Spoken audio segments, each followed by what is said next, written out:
What's up, everybody? Welcome to my YouTube channel. Thanks for joining me today. My name is Greg Scott.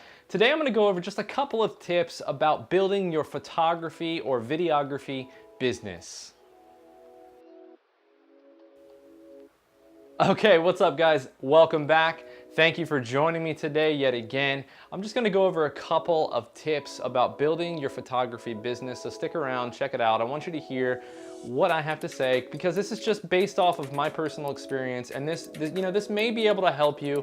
I don't know. I'm hoping that it does, and make sure that before you leave today, if it does help, if you got something from this video, make sure you stomp on that like button and subscribe if you want to see more. So let's go ahead and get jumped into it. When I first started my photography business, okay, I didn't have any clue how to build it, all right? I didn't know what I was doing. I didn't have people to reach out to ask for help or anything like that. I had to figure it out on my own, unfortunately. I wish I would have thought about looking on YouTube. Now, granted, this was like 8 or 9 years ago.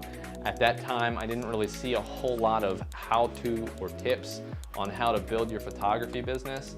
Now, this also applies for videography as well, or if you're into cinematography or something like that you want to start up. First off, I do want to say this just out of some encouragement for everybody out there watching. It's never too late to start a YouTube channel for this type of stuff. Or it's never too late to even start a photography business. Yes, there's a lot of people doing it, but bring something original to the table. Even if you have to copy somebody for a little while, that's okay. I don't want to be, persecuted for saying that type of thing, for copying others, but you know what? Not always do you find your niche immediately right off the bat, or niche, however you say that. I don't know. People say niche, some people say niche, whatever. Anyways, so when I first started off trying to build my photography business, I didn't really have any idea how to do it. So I first started off with social media. Obviously, that's a given. Everybody has a Facebook, everybody has an Instagram, everybody has a Twitter.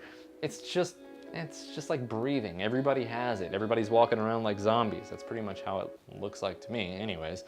So I started a page, I created a page and all that, and I started getting some likes and whatnot. And, I found that some people just don't really, give two rips about you starting a page and doing what you're doing. And some people love what you're doing and they buy into it and they share that vision that you are, trying to achieve.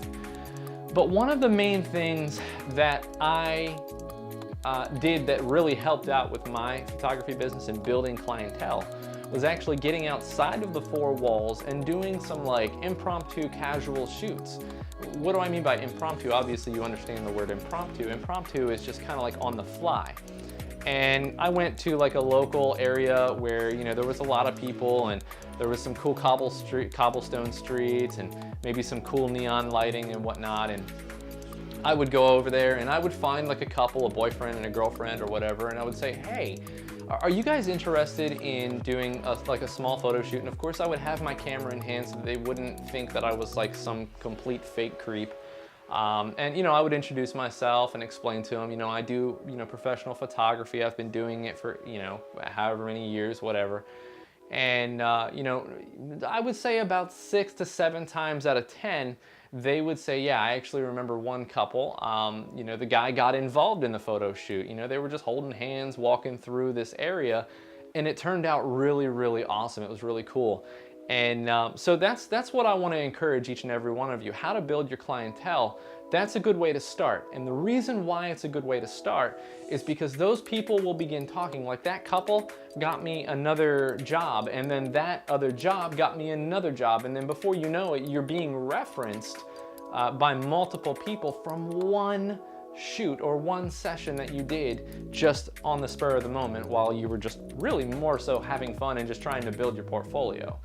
And realistically, you don't have to have just a female to do photography with. You can do males. It doesn't matter what you do.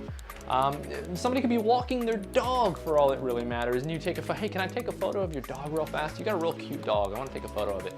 And then after you do that, just exchange information, whether it's your phone number, your email, your website, your Facebook page, Instagram page, whatever, it doesn't matter. Just share it with them so that you can get reconnected with them and just give them their photos. Don't expect anything in return. And watch what's gonna happen. They're gonna start talking about you with their family members, with their friends, with their acquaintances, whatever.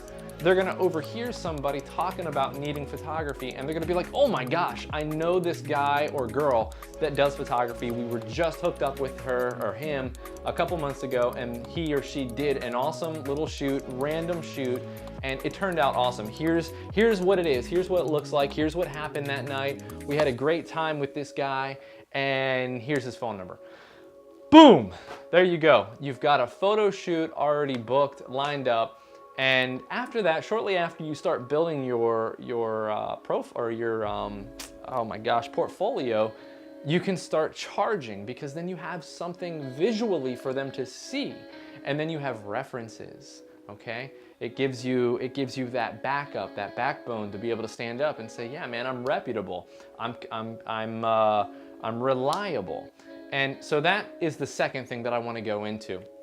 So the first tip is get out there, take photos of random people. It doesn't matter, just be bold. Also bring a buddy with you when you do that, because you're carrying thousands of dollars on your back or on your hand, in your hand.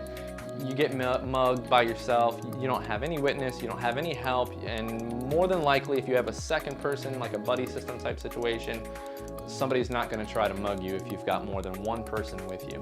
So anyways, or at least two, like you and one other person. You get what I'm saying. Anyways, second thing is, going into being reliable, okay, a reputable source. So for instance, you've got a new client that you were referred to by, doing the little thing that you did, this little impromptu shoot that you did, and they call you up and you're like, man, I don't know that number, and which is completely typical and understandable. You don't know the phone number, so you just let it go to voicemail. If it's important, they're gonna leave a voicemail, right? Right, okay. So you listen to the voicemail and you just let it ride. Dude, by that time, they have already found another photographer to take care of what they wanted to get taken care of. I mean, it could have been a $500 photo shoot that you could have made, and you just lost it because you slept on the job. You were sleeping on the job. Your job first starts at responding to these customers, and that's how you gain repeat customers. So be reliable. Be reliable, reputable, so that these people start talking good about you, not bad about you. You don't want people to sit there and say, well, yeah, I called the guy and he called me like 2 months later and I had already gotten a photo shoot done. Well, man, that sucks. Now everybody's talking bad about you and your business starts to go like this. It dies before it even starts, and we don't want that, obviously. The third thing that I want to add on to that, if you don't have the time to do a photo shoot with them and you're just completely booked up and life is just super peachy and rainbows and flowers and you're making lots of money and all that, and you just don't have a lot of time to do another photo shoot or squeeze it in, don't just leave them hanging. Call them back and say, hey, I've got a guy or a girl that does photography also, I've got a friend, and I'm going to refer you to them. Because why? You care about them getting what they want and what they need. These people are not coming to you just because, well, it's just a good thing to do or the cool thing to do. It's because they want a photo shoot done and they're willing to shell out the dollar bills. So help a brother or a sister out and send the business that way. And I'm gonna tell you something, I've done that a couple of times where I had been busy in the past, or too busy, and I call them up and I say, hey, look, I don't have a whole lot of time. I know you want to do a shoot with me maybe next time, hopefully, but here's so-and-so's information. Contact them. They're an awesome photographer. And then what happens is they end up doing the photo shoot with them, yes, but then I've had it actually where they come back and they're like, hey, are you free now to do one? Because we really want to do one. We enjoyed the other photographer, but we really wanted to do it with you. Why? Because you're reputable. You had people referring you to these other, or referring those people to you, and they knew that you were a reputable source. And not only that, but you were responsive, you were proactive, you were intentional about getting back with them. So anyways, guys, those are the tips. I hope you got something from it. Hopefully, I really do. If you did, make sure you slam on that like button and subscribe to my page so that you can see some more. So I love each and every one of you beautiful, beautiful people. You guys are awesome. Thank you for joining me today.